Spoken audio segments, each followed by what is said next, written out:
Baik teman RKN dimanapun Anda berada, kembali kita bertemu dalam diskusi titik temu dan kita masih membahas tentang menakar peluang Ganjar Mahfud, Ganjar Pranowo dan Mahfud MD, pasangan Capres-Cawapres yang diusung oleh Partai PDI Perjuangan, Partai Persatuan Pembangunan, Partai Hanura dan Partai Perindo. Ini menjadi pasangan kedua yang dideklarasikan setelah sebelumnya pasangan Anies Baswedan dan Muhaimin Iskandar diusung oleh Partai Kebangkitan Bangsa, Partai Nasdem, dan Partai Keadilan Sejahtera PKS. Nah, sekarang kita masih membahas tentang siapa yang menjadi pasangan bagi Capres Prabowo Subianto. Ini koalisi yang paling besar yang sampai sekarang ternyata masih tarik-menarik. Tadi sudah dikemukakan bahwa hanya tinggal mungkin kalau begitu 3 nama ya Mas Arief. Ya. Erick Thohir, Khofifah Indar, Gibran Rakabuming. Prof Yusril. Astaga, Pak Erlangga. Pak Erlangga, iya. Sama Hendra, Pak. Iya, tapi Iya memang juga gini ya. ya, Mas. Tapi kalau secara real kekuatan, elektabilitas, mohon maaf, Prof Yusril mungkin tidak kan terlalu. ini masalah koalisi elit, Pak. Siapa yang bisa mengelawan Mahfud ya? Iya, apakah Kalau dia udah perdebatan. memang bicara rakyat kan belum tentu juga. Kalau bicara elit dia cukup, Pak. Iya, salah satu faktor kerumitan koalisi Indonesia Maju ini kan Terlalu banyak. koalisi gemuk. Sehingga untuk menentukan siapa menjadi cawapres ini menjadi tarik-menarik kepentingannya sangat besar. PAN mengendos Erick Thohir, Golkar Erlangga Hartarto, apalagi satu partai Demokrat Khofifah. Mereka saling mengendos dan mendesakkan kepentingan agar tokoh-tokoh ini menjadi cawapres, tentu dengan harapan meraup keuntungan secara politis. Dan karena itu hingga hari ini Kotel efek dari pasangan ini iya, untuk betul. partainya Sehingga ya. hingga hari ini koalisi besar banyak tokoh, Pak Prabowo seperti yang disampaikan Mas tadi, nampak kebingungan. Saya kira benar juga. Karena apa? Tarik-menarik kepentingan antar pendukung dalam koalisi Indonesia Maju ini ya tak bisa dinafikan. Ya.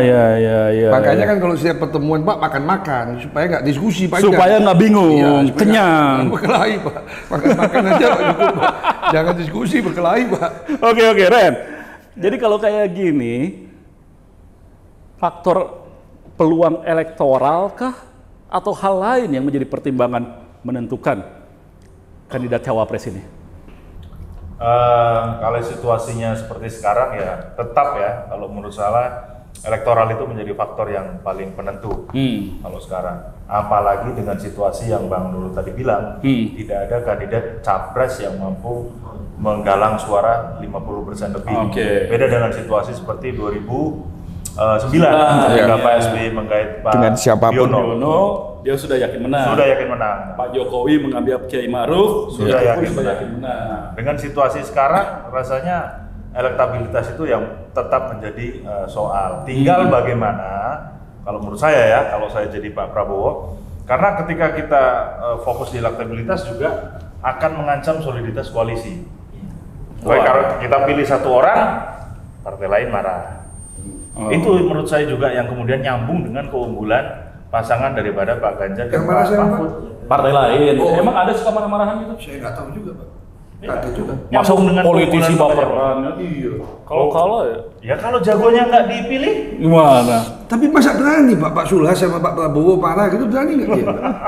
kalau itu udah jagonya pemain. Saya tanya, Pak. Saya kan nggak tahu, saya tanya.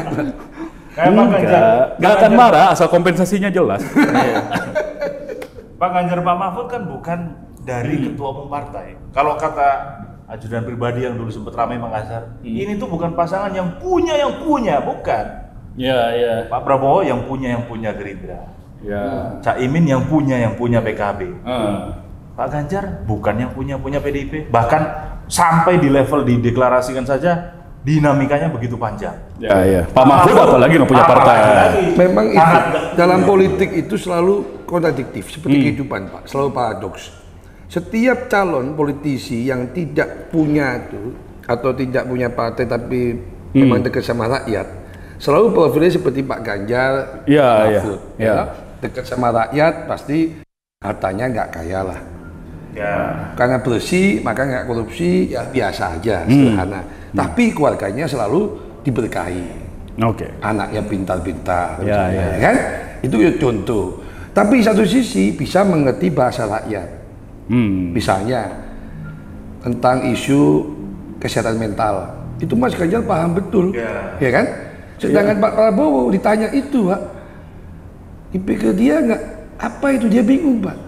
Jawabannya gizi kata dia. Ya, ini kan susah, Pak. Jabai gizi, pendidikan. Padahal kalau nggak dia boleh lemah. Generasi kita nggak boleh lemah. Harus kuat kata dia. Lah, itu kan mirip loh. Impersonate.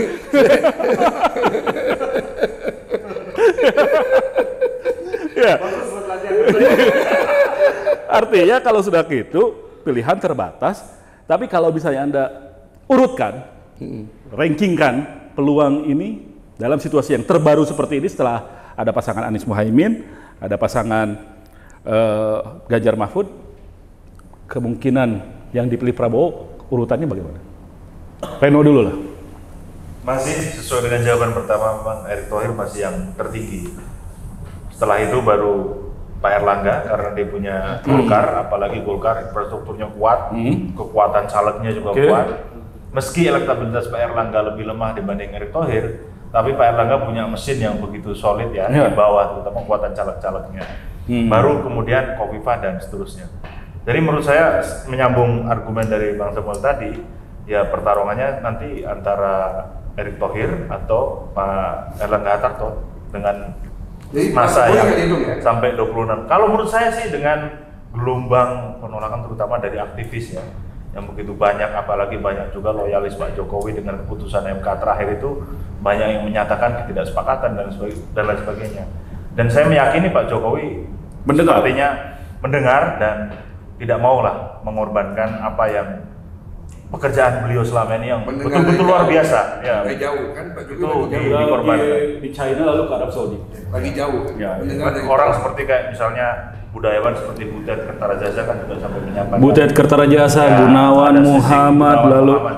ya beberapa aktivis senior yang dulunya pendukung keras Pak Jokowi menyatakan kekecewaan dengan MK, sehingga mungkin itu bikin Mas Gibran juga ya harus berpikir ulang. Anda sepakat? Saya kira sepakat. Ntar dulu sepakat dengan urutan yang tadi, Pak Erick, Pak Erlangga. Iya. Tapi kalau kekuatan partainya yang paling menentukan di koalisi ini, dia bilang Golkar. Iya, karena Golkar partai besar. Kedua punya pengalaman panjang dalam konspirasi elit. Golkar memiliki daya tawar politik dalam game ini besar karena partai besar. Sehingga negosiasi politiknya bergennya tinggi. Dia juga punya tokoh, ada Pak Erlangga, ada Ridwan Kamil yang itu kader Golkar semua, dan saya kira dalam tanda petik juga bisa dijual ke pasar politik. Oke. Dan kemarin Golkar pamer kan di depan PSI bahwa dia punya tim U di bawah 40. Oh, under 40. Under 40. Semuanya kepala daerah itu, Pak. Kepala daerah, anaknya si A, anaknya si B, anaknya si C gitu. Itu kata Pak Erlangga, Pak. Saya cuma mengutip aja, Pak. Ini di bawah 40, 30 anaknya si A. Ini di bawah 30 anaknya si B. Anaknya Bendum, anaknya ini. Nah, itu lebih benar, nggak ada dia ngomong si A, si B sih. Langsung ke orang. Langsung. Saya kan nyebut satu-satu sih, Pak. Under 40. Under 40. Pak ada PSI ya. Ada PSI, depan PSI, depan Kak Kaisang. PSI masih ikut pemilu tapi kan? Ikut. Tapi kan harus nentuin parlemen threshold. Harus menentukan pilihan presiden dulu dong kalau mau ikut. Karena dia belum lolos parlemen, dia belum wajib kayaknya, tidak wajib. Kalau ya partai yang di parlemen itu wajib mendukung kandidat capres. Kalau yang belum lolos parlemen, ya, slow aja. Ya. Termasuk meskipun nggak wajib, tetap nanti bisa nyusul juga kan? Bisa juga. Asal diterima oleh koalisi lain bisa. Jadi menurut Reno tadi, Pak Jokowi pada akhirnya akan kembali dengan sikap partai PDI Perjuangan. Bukan kembali, Pak. Salah, Bapak. Pak Jokowi tetap pada sikapnya, yaitu menolak. Dia jangan belain milenial terus dong. Gua kan sengaja nanya begitu. Dari dulu kan begitu, Pak. Pak Jokowi sudah menolak 5 kali katanya Pak Kais. Iya, tapi jangan dijelasin dulu. Jangan dijelasin dulu. Ini siapa tahu dia kejebak gitu kan. Gua ngomong. Pak, kasihan, Pak. Jangan ya. Jangan, Pak. Ini tepi jurang, Pak. Bahaya, Pak. Iya. Presiden, Pak. Presiden. Oke. Jadi Pak Jokowi pada akhirnya tidak mengendorse lagi untuk Pak Prabowo menurut Anda? Ya, kalau menurut saya berkaca juga kepada presiden-presiden periode sebelumnya akan sampai di posisi terakhir ya. Secara terbuka presiden itu kan memang harus menyampaikan ya semua bagus, tinggal rakyat terserah untuk memilih. Dan dengan catatan saya tetap sama. Gelombang penolakan kemarin itu begitu luar biasa, begitu bertahan isunya berhari-hari. Itu juga yang kemudian menurut saya ya salah satu faktor juga kenapa kemudian koalisi yang dipimpin oleh PD Perjuangan memilih Pak Mahfud karena persoalan MK. Apalagi tweet Bu Alisa Wahid kan menyampaikan bahwa MK ketika dipimpin oleh Pak Mahfud itu begitu berwibawa. Sekarang, jadi itu adalah faktor yang menurut saya sangat mengena. Apalagi saya melihat video bagaimana budayawan senior Butet itu sampai katanya menulis surat terbuka. Bukan terbuka, awalnya tertutup. Disampaikan ke Pak Mensesnek, tapi kemudian bocor terbuka dan menyampaikan bahwa jangan udahlah gitu. Jadi ngono yo ngono, nengojo ngono. Mas Ariman, Anda setuju nggak Pak Jokowi akan seperti yang dikatakan Reno dan Om Sam ini? Kalau saya belum bisa menyimpulkan Jokowi akan mendukung Ganjar. Saya lihat hari ini Pak Jokowi masih mengendorse atau minimal main di dua kaki di Pak Ganjar atau Pak Prabowo Subianto. Tetapi entah itu permainan untuk menaikkan daya tawar di internal PDI atau kemudian itu memang sikap politik, kita belum tahu. Tetapi untuk tahu saya kira nanti setelah pendaftaran fix di KPU, apakah dia mendukung Ganjar atau Prabowo. Yang kita tidak tahu itu desain politik atau kemudian memang dia bermain dua kaki. Seberapa berani Gibran dijadikan? Kalau soal Gibran, saya kemungkinan besar nggak masuk dalam Pilpres. Jadi kalaupun Pak Jokowi katakanlah condong ke Pak Prabowo, itu belum tentu ditampakkan dengan tampilnya Gibran sebagai cawapres. Iya, artinya dukungan Pak Jokowi ini yang saya lihat, kalau kemarin dari tindakan-tindakan politiknya, statementnya itu emang ada cenderung ke Pak Prabowo Subianto, bahkan ada keinginan menduetkan dengan Mas Ganjar Pranowo. Tapi ternyata orang mana Mas? Jogja. Oh, Jogja beda Gianti itu tadi loh. Iya, padahal kan gak hanya itu Pak. Hono Coroko itu kan moga botongo Pak. Tadi udah kasih catatan orang itu Pak di pangku Pak. Kalau orang Jakarta mangku orang itu happy. Kalau sana sebetulnya mati Pak. Oke, paham dia sebenarnya. Ini permainan politik atau kemudian sebagai bentuk dukungan politik betul. Kita kan nggak tahu. Taunya besok ketika setelah. Saya tambah lagi Mas. Selain itu di Jawa itu terkenal istilah Tresno jalan Suko Kulino, gitu? Iya. Gak ada ngomong jatuh cinta tiba-tiba sama bekas lawannya itu tiba-tiba meninggalkan yang lain. Gak ada. Oke. Tahan dulu sejenak, nanti ada satu segmen terakhir memberikan kata akhir semua narasumber ini akan seperti apa prospek peluang Ganjar Pranowo Mahfud MD dan seberapa besar faktor Jokowi di sana. Kami akan segera kembali.